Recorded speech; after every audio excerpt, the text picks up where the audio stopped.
4 сынып математика.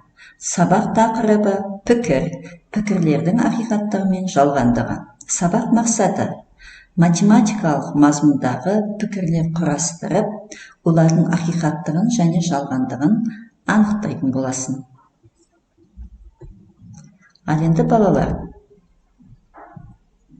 мынаны оқып шығайықшы. Жайлауда шыбын баққан тайлақ сойдым. Ұйқымды бір күн емес айлап қойдым. 6 айда ала мешін үйге симай, тұсына тереземнің байлап қойдым. Бұл халық ауыз әдебиетінде қайсысына жатады балалар?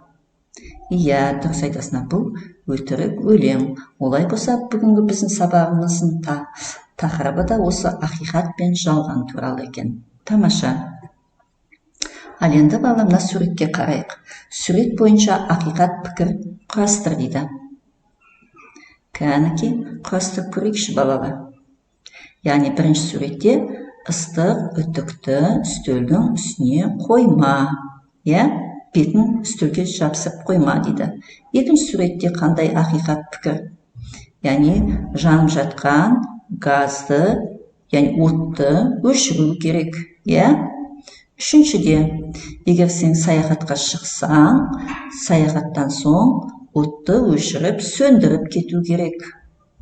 Және де егер сен жаңа жылда шыршаны, яғни қосатын болсаң, ол кезде өте сақ болуың керек. Яғни ода өрт шығатын болса, оны сөндіру керек.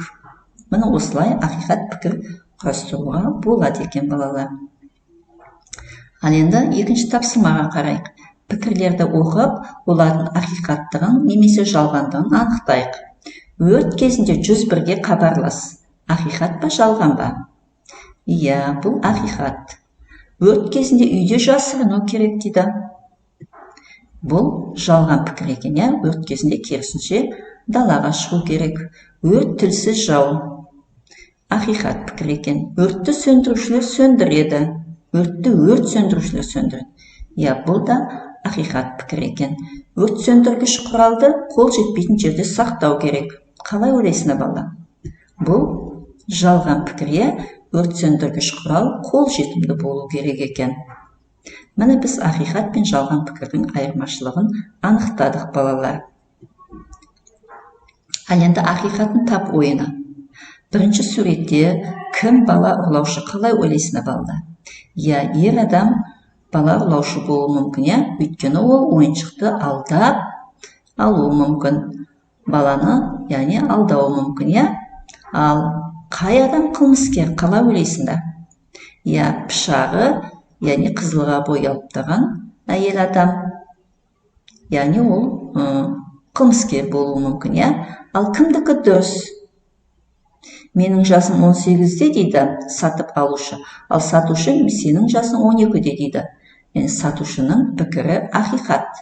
Өйткені, яғни ол жаман әдеттерге әуес болуы мүмкін. Мына қыз сөйтіп ол алдап тұруы мүмкін. Міне осылай біз ақиқат пікірлерді таба білуіміз керек суреттерден де балалар.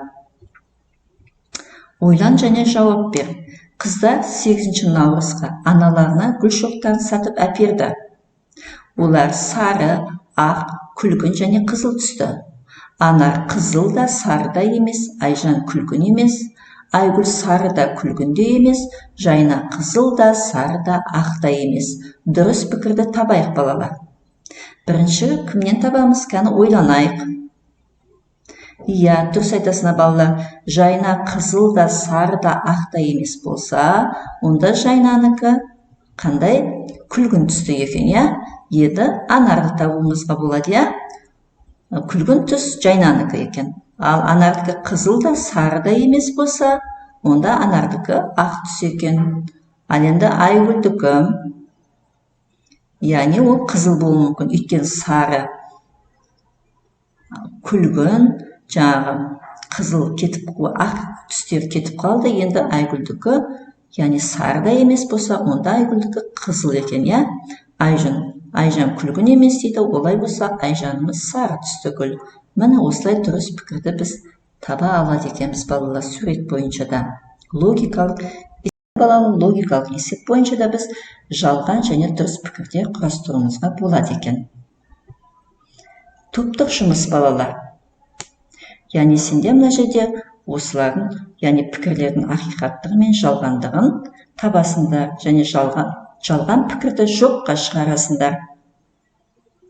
12 саны 2 таңбалы және жұп сан. Яғни бұл ақиқат екен, ал 20 саны 9-ға бөлінеді және 30-дан үлкен. 27 саны 9-ға бөлінеді, дұрыс, ал 30-дан үлкен дейді. Жоқ, бұл жалған пікір екен, 36 мен 14 сандарының қосындысы 40-қа тең дейді. Бұл да жалған пікір. Яғни 36 мен 14-тің қосындысы 50-ге тең екен, 80 мен 15-тің айырмасы 80 мен 25-тің айырмасынан кем дейді. Бұл жалған ба, ақиқат па? Яғни бұл да 80 мен 15-тің айырмасы нешеге тең ба? 65-ге тең, ал 80 мен 25-тің айырмасы 55-ге тең. Олай болса 80 мен 15-тің айырмасы 80 мен 25-тің айырмасынан кем ба? Жоқ. Яғни жалған екен, артық екен керісінше. 14 пен 25 үш таңбалы сандар дейді. Бұл да жалған пікір, оны жоққа шығаратын болса, 14 пен 25 екі таңбалы сандар. 19 пен 17 сандарының қосындысы 37-ге тең. Бұл ақиқат екен. Кез келген тіктөртбұрыш шаршы бола алады. Жоқ, бұл жалған пікір. Кез келген тіктөртбұрыш шаршы бола алмайды. Тіктөртбұрыштың қабырғалары, яғни ұзындық, қарама-қарсы қабырғалары тең, ал шаршының барлық қабырғасы тең екен. Тамаша балалар. Ал енді шыншыл үнемі тек шындықты айтады дейді. Ал өтірікші үнемі өтірік сөйлейді екен. Өтірікші мен шыншылдың әмиянында мәнеттер бар дейді. Ал олардың не айтқанын оқы және әрқайсының әмиянын табайық. Шыншыл былай айтты: менің әмиянымда барлық 5 монет бар дейді. Ал өтірікші айтады: менің әмиянымдағы ақша 100 теңгеден кем емес дейді. Ал балалар, ойланып жауап берейік. Сонда бірінші әмиян кімдікке тиесілі, екінші әмиян кімге тиесілі? Дұрыс айтасың, бірінші әмиян өтірікшінікі. Яғни оның әмияндағы ақша 100-ден кем емес болса, яғни 100-ден кем болып тұр, ал екінші әмиян шыншылдікі. Менің әмиянымда барлығы 5 монет бар дейді. 5 монет бар екен. Тамаша балалар. Яғни бүгінгі сабақта кері байланыс берейікші балалар. Бүгінгі сабақта біз не істедік балалар? Ақиқат пен жалған пікірлерді анықтадық. Және математикалық мазмұнда ақиқат және жалған пікірлерді құрастырдық. Олай болса, бүгінгі сабаққа балалар кері байланыс бересіңдер. Барлығын түсінсеңдер, ақиқат жалған пікірді осы көк жапсырмаға жапсырамыз. Ал енді толтыратын жерлерім бар десең, қызыл жапсырмаға жапсырамыз. Және еш нәрсе түсінбесең, сары жапсырмаға жапсырамыз, Және де өз сұрақтарың болса, жапсырманың артына жапсырыңдар. Сол бойынша сұрақтар бойынша ендігі сабақта жұмыс жасаймыз. Сабақ аяқталды. Сау болыңдар.